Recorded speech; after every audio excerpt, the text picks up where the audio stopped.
All right, we're going to start doing the centers via integration now. So we last time took a look at what that equation is, and so now we're going to apply it to a couple of problems. So what do I have here? This is a plate that's somebody wants to hang from the ceiling. So it's 16 feet on the side, and it's been cut, and the equation for the cut is y to the 1/2 plus x to the 1/2 equals 4. So some artistic cut, and at each of these corners we have a cord that would support this from the ceiling. So here by the edge of this x-axis is tension 1 in the cord, tension 2 here at the corner, tension 3. All right. So this plate is this is the specific weight of the plate because we're in American units, 180 pounds per foot cubed. This is called specific weight. If this were in mass, that would be density per volume. The plate thickness is constant. It's 1/4 foot thick. And I want you to notice, see this X, and here's the Y. It shows up well here. The coordinate system is based on the top of the plate. Okay, so its plate extends down 1/4 foot from there. Now, what the problem asks for is two things. One, find the center of gravity of that plate. Two, find the tensions in the cords. Now, from a practical point of view, if this is some architectural thing that's hanging, what you would want to know is you'd have to figure out the center of mass so you know where the weight is, and then you would want to do an analysis of these cords to say how much tension is there so you could design the cords to support that tension. Make sure you had enough material there because you don't want to hit people. If something weighs 180 pounds per cubic foot, you probably got a ton hanging up in the air being artistic. Best to leave it in the air. So these cords could be problematic. All right. So to start off, first thing we have to get once we among the other things we have to do, notice we know the specific weight of this thing. We don't know actually how much this thing weighs to even begin determining these. So we're not only going to be determining where the center of mass is, we're going to determine how much weight is going through that point. All right. So let's see here. Since this is constant thickness, 1/4 foot thick here, 1/4 foot, that means the center relative to the z dimension is half of that. So 0.25 divided by 2. The coordinate system is at the top, so the center would be minus 0.125z. So 1/4 divided by 2. All right, so we know where the center is relative to z. If we look at this relative to the x and the y, beyond just issues in my drawing, this is symmetrical. The x and the y side are basically interchangeable. So that tells us the x center and the y center will be the same in terms of what number we determine. All right, so from symmetry, x bar equals y bar, all right? And when we want to compute weight, we know the specific weight, we need the volume. All right, and what I have right here is I took this equation and I solved for x and I solved for y because we're going to need one of them. All right, so now we have to decide what we want to do. We've been doing a lot of stuff dealing with x's, so just to be different, because sometimes people get hung up on variables and things, and I don't want that to happen, so let's do it for the y. We're going to find the y center and just know that the x is the same thing. All right, so this is what I've decided to use. The y center is the integral of y dv over dv. So if you look at this equation, since density is constant here, the center of volume will be the center of mass, will be the center of gravity, will be the center of weight. So they're all the same. Okay, and when I get that volume, I can multiply it by my specific weight up here, and bam, I have the full weight. Now, what this, we have to learn how to understand what this is telling us. This equation up here, y is a variable. Y is the center of this differential volume, and it's a variable. We're going to be integrating against y. So I have to come up with a differential volume that has a dy in it. This equation's talking to you. Students often get overwhelmed by this equation, but it's really straightforward. This is nothing more than the weighted average equation that you've used for component parts, but there's a little more there. This is a variable that tells you you have to integrate against that. So we need a differential volume that at the end of the day has a dy. That's important. All right. So here's what I'm just saying what I just said. Need a dv based on a dy. All right, so here's another little drawing, as you were. So I've drawn the plate, okay? And so the y-axis went along here.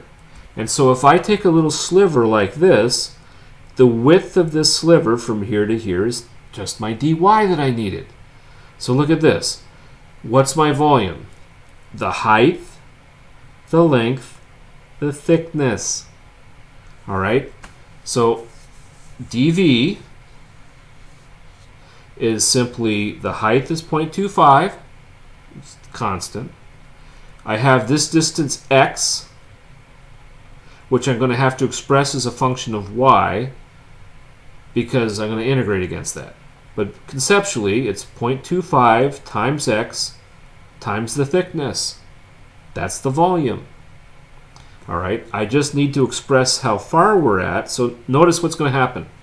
I'm going to take all of these little slivers, a whole bunch of them, okay, and I'm going to move them from this y to that y to that y to that y to that y, so on and so forth. I'm going to go from 0 to 16. That's what that was.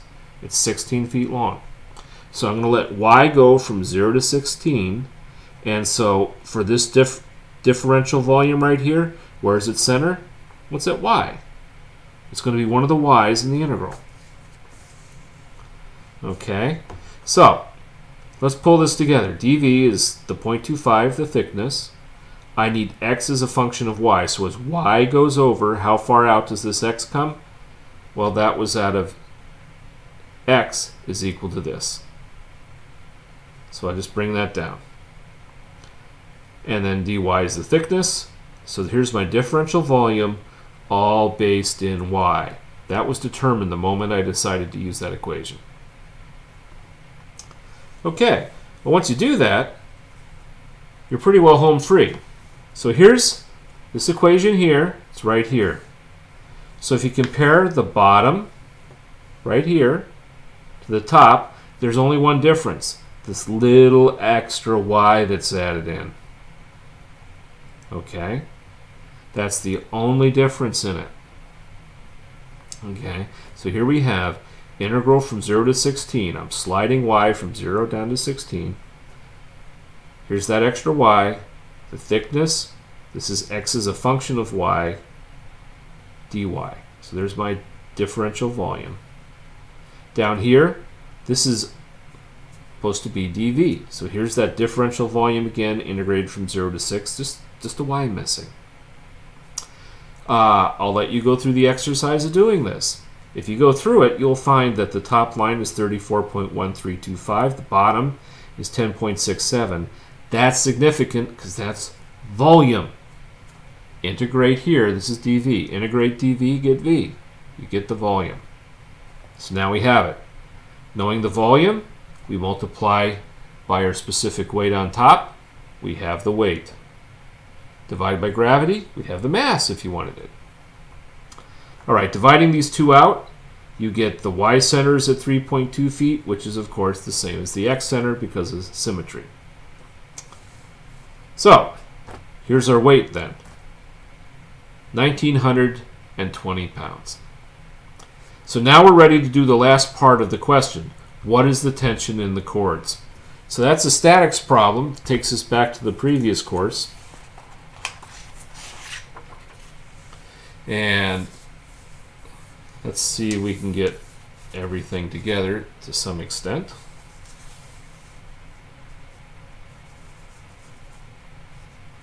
Yep, got a lot of it. So, oops, let's bring that down just a tad. All right, so here we have our 3 chords, and we know that the weight of this thing is 1,920 pounds. So if I sum the forces in the y, I have the weight, 1920, and then the 3 tensions, T1, T2, T3. So I'm sitting here with 1 equation and 3 unknowns. Not a good place to be. All right, so here's what I did next, is I took the moment along the x-axis. All right, T1 and T2 are on the x-axis, so they have no moment there. So I have the 1920, which is 3.2 out, so twisting one way, and then the 16 feet, T3, going the other. All right, solve for T3, it's 384. So now we know this.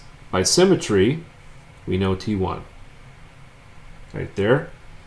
Now we go to our first equation, bam, T2 is 1,152 pounds. And as I say here, the next course you're going to take after this one, or you may even be taking it now, is understanding how to design those chords to support those tensions. It's a strength of materials question comes next. Not our problem for this course.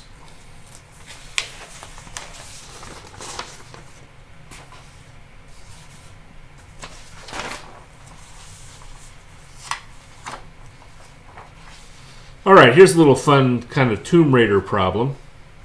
So suppose we have a pyramid here. And so at the base, it's 2A. There's A and A. And if you look here, there's A and A. So it's 2A by 2A on its base. Its height is H. And so the king's chamber is at the centroid. So that's where if you're looking for treasure, you'd find it. And so the problem states, show the center of gravity, which here we are, is h over 4. So we even know the answer we're looking for. We just got to get there and prove it. All right, and here I mentioned the base is 2a by 2a. Great. So if I look at this thing, where is the centroid? It's all centered along the z-axis here at 0. So the centroid relative to the x, the centroid relative to y are both zeros. Okay, and then the z component is up here, say at h over 4. So on an exam, if you saw a problem like that, and when we said, where's the center of gravity? You could just say, it's by symmetry, it's obvious, 0, 0, you're done. Do no more work. And as long as you're right, you get all the marks. Okay, so let's all we have to do is compute the z-center. And again, we know the answer is going to be h over 4. So here's the equation we have. This equation needs to talk to you, and loudly. So we'll treat this as all being one density. We're just looking for the center of volume. Anyway, so we have this volume, and we need the center relative to z. So here's z. That says I need a differential volume where its height is height z, and I'm going to let z go from 0 up to h. Okay? So, what kind of differential volume do I need? Well, basically, it's going to be a thin slice plate going up at various heights coming up, and then a higher height and whatnot. And I've shown that here. Trying to draw this thing twice is really beyond me. So here what I have is xz. So I'm looking at this thing, picture in eyeballs, coming in across this way. And so doing that, I have at the base, here's an A, here's an A, here's x, here's z going up, it's at h. And then here's a thin plate. It's horizontal, cutting through. So picture, I'm going to have, I'll integrate from 0 to h. So I'm going to add whole piles of these horizontal plates. And every single one of these plates will be at a height z, where z is going from 0 to h. And here at the base, you can see we have our 2a. All right, so we know what the differential volume is going to look like, these horizontal plates, which are going to be squares. If we look at this, getting smaller as they go up. So let's start modeling what that is. So the way I do stuff like this is I'll go, okay, dv, and I'll just kind of keep filling in the variables and filling in the picture. So if I take a look at this thing, if this distance out is x, then the other side, that's 2x. Of course, then we could look along the y. There would be 2y, because it's symmetrical with respect to the x and y. And here's that dz I have to integrate with. Well, but I'd note that since the x and y are symmetrical, that whatever x is, y is, so I'll just let x equal y, multiply that together, and I'll have 4x squared, which needs to be a function of z. This x distance out, I need to express as a function of how high I am. So that's my next problem. All right, well, I can use the point slope equation. So I need an equation relating how far out I am as we go up. Okay, the point slope equation, if recalling from your younger days, the slope of this line is minus h over a. Rise is h, run is a, sloping back, that's a negative slope. So this is like, z is like a y-axis. So z equals minus h over a x, and the y-intercept, bam, is at h. So there it is. Okay. And if I solve for x, there it is. Here's x as a function of z. And I say point slope here, and that's not true. This is slope-intercept form of an equation. I'll have to change that. All right. So, knowing x, I can substitute this into there, and I'm left with the differential volume now once I substitute this in. 4a squared times this term, dz. I'm ready to finish this problem. So I now need, here's my dv. I simply stick that into here, stick it into there, add an extra z on top, and start doing my integration. So that's what we have right here. Integrate from 0 to h. I have the added z. This is all dv right here. That's all dv right there. A very straightforward integration. I encourage you to do it. You should come up with x over 4. If you don't get that, you made an error going from here to there. And I will leave that to you.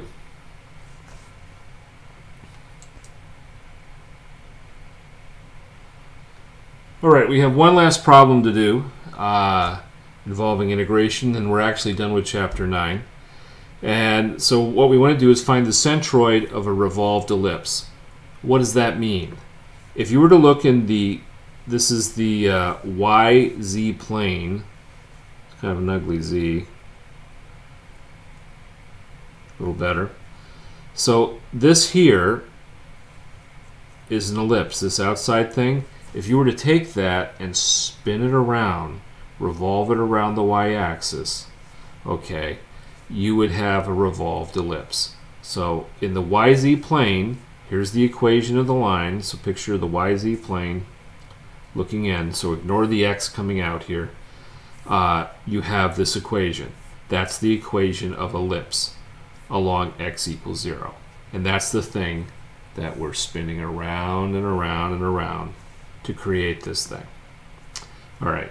So for this revolved ellipse, from the origin out to the furthest extent on y, that's a length b. From the origin up to the furthest extent along z, that's a length a. And they show up right here. Okay? My drawings are not the best for this sort of thing. I definitely laugh at them.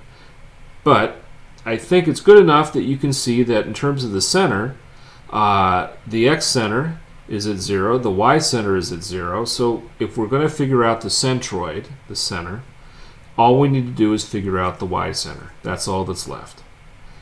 All right, so if we're going to get the y center, it's also telling us we're going to be integrating against y. So there's the equation. All of our analysis forced that. There's no other way.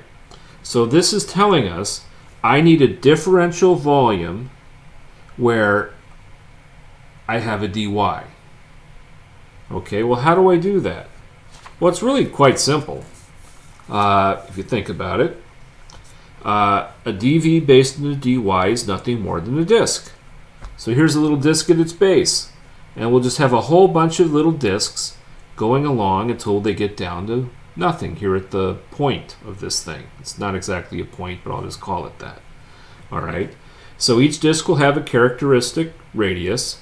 It's going to have a characteristic thickness across here of dy. Okay. So here I have a disk, thickness dy. I've got a differential volume. And here it is.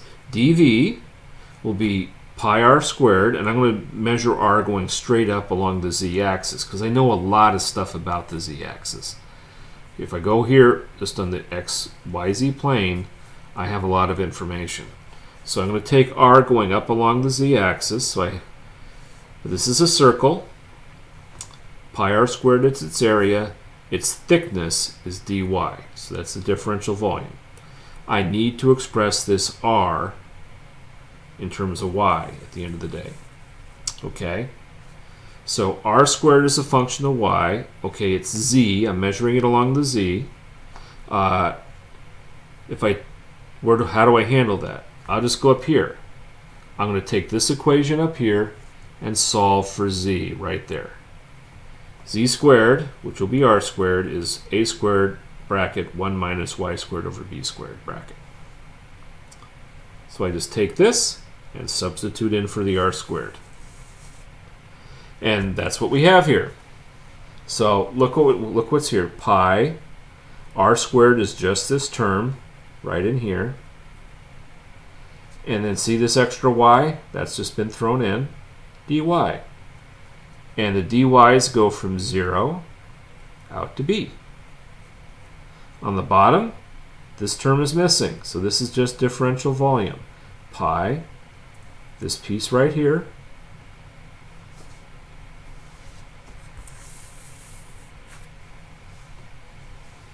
dy equals 3b over 8. I'll let you do the integration. And with that, these are all the same. Figure out what you have to integrate and find a differential volume, weight, mass, whatever, that goes where the dy lines up with that variable. And then just plug and chug, and you can do it. We'll talk to you more next time. Bye.